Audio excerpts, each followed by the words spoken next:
What is the difference between CPI and PPI? Have you ever wondered how economists measure inflation and its effects on the economy? Understanding the differences between the Consumer Price Index and the Producer Price Index can help clarify this topic. The Consumer Price Index, often referred to as CPI, tracks the changes in prices for a fixed basket of goods and services that consumers typically purchase. This basket includes both domestic and imported items, making it a reflection of the cost of living for urban consumers.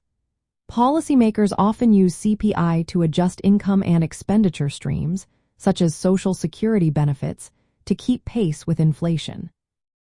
On the other hand, the Producer Price Index, known as PPI, measures the changes in prices received by domestic producers for their goods and services. This index covers the entire production chain, from raw materials to finished products.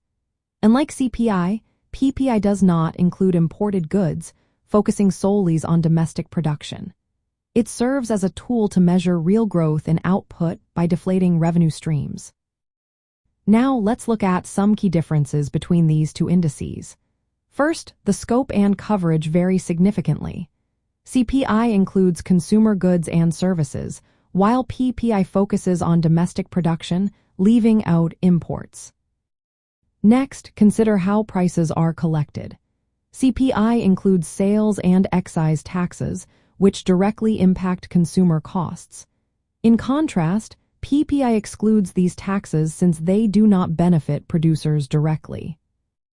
Another difference lies in how often the weights are updated. CPI updates its weights annually to reflected changes in consumer spending patterns. PPI, however, updates its weights every 5 years, reflecting slower changes in production patterns. The calculation methods also differ. CPI uses a geometric mean formula to reduce substitution bias, while PPI employs a modified Laspeyres index formula without that adjustment. From a liberal perspective, both CPI and PPI are essential tools for understanding economic conditions. CPI helps policymakers adjust social benefits and wages to maintain purchasing power for consumers. Meanwhile, PPI provides insights into the health of the production sector, allowing for better assessments of inflation's impact on businesses and the economy.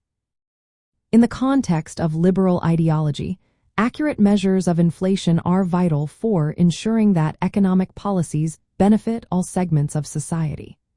By monitoring both CPI and PPI, policymakers can address inflation-related issues effectively, supporting economic growth and maintaining consumer purchasing power.